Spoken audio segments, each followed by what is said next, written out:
အပွင့်လင်းဆုံးပြောရမယ်ဆိုလို့ရှိရင်တော့ Vini ရောက်မလာလို့လည်းကျွန်တော်တို့ဘာမှတော့ဖြစ်မသွားဘူးဗျာ Vini ရဲ့အကြောင်းရှိ game over ဖြစ်သွားပြီဆိုတော့ကျွန်တော်တို့ဘာဆက်ဖြစ်မှာလဲအပွင့်လင်းဆုံးပြောရမယ်ဆိုလို့ရှိရင်တော့ Vini ရောက်မလာလို့လည်းကျွန်တော်တို့ဘာမှတော့ဖြစ်မသွားဘူးဗျာဟိုဒါပေမဲ့ဒီလိုပြောလို့စပီတိချင်တာတော့မဟုတ်ဘူးဗျာ Vini ဆက်ကိုကျွန်တော်တို့တကယ်လို့ချင်းခဲ့တာမှန်တယ် Vini ရမယ်ဆိုလို့ရှိရင်တော့အကောင်းဆုံးပေါ့ဗျာဒါပေမဲ့လည်းကျွန်တော်တို့ Premier League Champion ဖြစ်ခဲ့တာနဲ့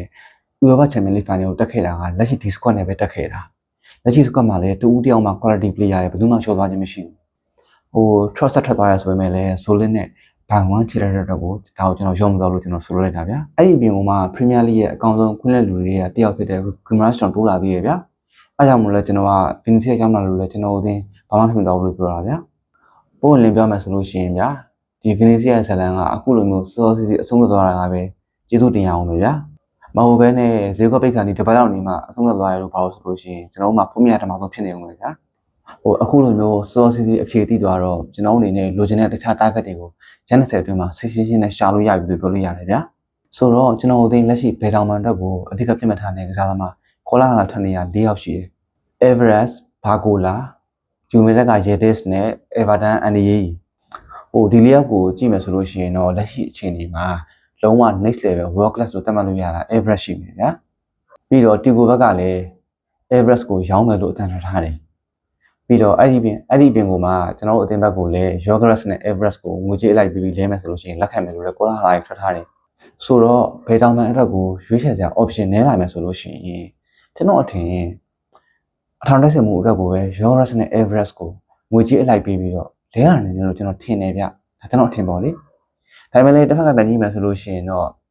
Everest ကအခုချိန်ကြီးဘာစီဖြစ်နေတာဗျာ Arsenal နဲ့ဘာ personal agreement မရသေးဘူးဆိုတော့ဒီကိစ္စကထင်လောက်မလွယ်ဘူးဗျခက်ခဲမယ်လို့ကျွန်တော်ထင်တယ်ဗျနောက်တစ်ယောက်ကတော့ဘာကူလာသူကတော့ရှင်းတယ်ဗျသူကလည်းထွက်ချင်နေတယ်အသိမောင်းညင်နေတယ် PSG ကလည်းဈေးရရင်ရောင်းမယ်ဒါပေမဲ့ပြဿနာကဈေး PSG တောင်းထားတာတန်160အဲ့ချက်နဲ့လုံးဝမစင်စားဘူးအဲ့ဒါကြီးကအဓိကပြဿနာဖြစ်နေတာဗျဟိုဘာကူလာကိုဘယ်သူကတန်160ပေးမှလဲဗျဟုတ်တယ်မလားလုံရောကျွန်တော်80 90ပေါ့ဗျာဘာကူလာကောင်းပြနေဆိုတာကလည်း PSG ဆိုတာပင်သစ်လီမှာသူတသိန်းနဲ့ရှိတာဗျာတွေ့နေတဲ့အတင်းနဲ့သူ့ထက်အမြဲအားနဲ့ကလေးသင်းနေကြီးပဲဆိုတော့ဒီအတင်းမှာဘာကူလာမှမဟုတ်ဘူးပေစမ်းမှမဆိုခြေစမ်းပြမှာပဲဗျာအပေါ်လင်းဆုံးပြောရမယ်ဆိုလို့ရှိရင်ဗျာမာတင်နယ်လီနဲ့ဘာကူလာဘာကွာလို့လဲဟုတ်တယ်မလားကျွန်တော်တို့မာတင်နယ်လီကို PSG ပို့လိုက်မယ်ဆိုလို့ရှိရင်လည်းလက်ရှိဘာကူလာကောင်းတော့ကောင်းလာမှာပဲဗျာဆိုတော့ကျွန်တော်စိတ်တင်ဘာကူလာကိုကျွန်တော်တို့အတင်းကတန်160ဘယ်လိုနည်းမှပေးမှာမဟုတ်ဘူးဗျာအဲ့ဒါကတော့သိကြတယ်ဗျာရအောင်ညှိလို့ဘယ်လိုမှမရခေါ်မှာမဟုတ်ဘူးဗျာနောက်ထပ်တစ်ယောက်ကကြတော့ Yedis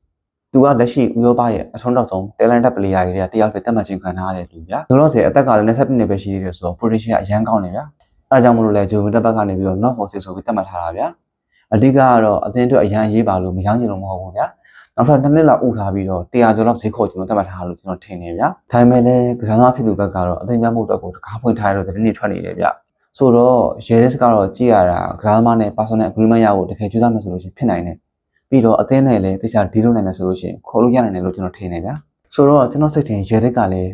းမစိုးလို့ကျွန်တော်ထင်တယ်ဗျနည်းနည်းလေးမျောလေးမိရတော့အမှန်ပဲဗျာနောက်တစ်ယောက်ကတော့ Everton Andy ဗျာဟိုဒီဘက်လေးကျွန်တော် Everton မှာခြေစမ်းပြနေရတချို့ပွဲမှာသတိထားမိရဗျာနှစ်နှစ်လောက်တော့ရှိပြီထင်တယ်ဗျာဟိုဒီကောင်လေးကစားပုံကျွန်တော်ဒေချာမိတော့ဆိုလို့ရှိရင်ဗျာဟိုဘယ်လိုပြောမလဲစာကာနဲ့နည်းနည်းစင်နေဗျာအလိန်ခောက်ကောင်းနေဗျာတက်ကနေပိုင်းကောင်းနေဗျာဘောရီလည်းကောင်းနေဗျာကစားရလည်းစီကန်းရှိတယ်ဗျာနည်းနည်းfootball and Euro နဲ့မြင်တယ်လို့ကျွန်တော်ထင်နေဗျာပြီးတော့အတွင်းတွေကိုဆွဲဝင်တာတွေ area တင်မဲ့ box ထိတ်ကနေကန်ထည့်တာတွေတော်တော်ကောင်းနေဗျာနောက်ထပ်အားသာချက်တစ်ခုအနေနဲ့ကအာဒီတာလုံးဝအကြိုက် versatile player ပဲဗျာအဲလီဗူမှာလည်းကစားနိုင်တယ် RW မှာလည်းကစားနိုင်တယ်ဗျာပြီးတော့အရှိ AM Row မှာလည်းကစားနိုင်တယ်ဗျာပြီးတော့ Premier League program ဖြစ်ပြီးသားလည်းဖြစ်နေတယ်ဆိုတော့ဒီကောင်လေးရရင်လည်းမစိုးလို့ကျွန်တော်ထင်နေဗျလက်ရှိမှာတော့ဒီကောင်လေးကို Everton ဘက်ကနေတန်း80လောက်ထိသတ်မှတ်ထားရတယ်လို့သတင်းတွေထွက်နေတယ်ဗျဒါပေမဲ့အတိအကျတော့မဟုတ်သေးဘူးဗျာဒါပေမဲ့လည်းဒီ26နှစ်သား Premier League program ဖြစ်ပြီးသားကစားသမားကိုတန်း80လောက်နဲ့ရမယ်ဆိုလို့ရှိရင်မစိုးလို့ပြောလို့ရတယ်ဗျတန်လို့ပြောလို့ရတယ်ဗျဆိုတော့ဒီကောင်လေးကိုလည်းကျွန်တော်နည်းနည်းတော့မျှော်လင့်မိတယ်အမှန်ပဲဗျဆိုတော့အဆုံးသက်ကမယ်ဆိုလို့ရှိရင်လက်ရှိသတင်းထွက်နေတဲ့တိုက်စစ်ကစားသမား၄ယောက် Everest Bagola Yedis နဲ့ Andy ဒီ၄ယောက်မှာကျွန်တော်လုံးဝမကြိုက်တာက Bagolaပြီးတော့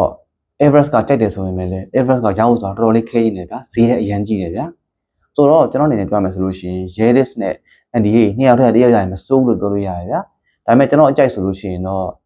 လက်ရှိဥရောပရဲ့အကောင်းဆုံးတက်လက်နက်ပလေယာတွေကတယောက်လို့သတ်မှတ်ထားတဲ့ရဲသက်ကိုပို့သဘောကျရဗျာကျွန်တော်ကတော့ဘာသာတော့တို့ထင်လဲဗျ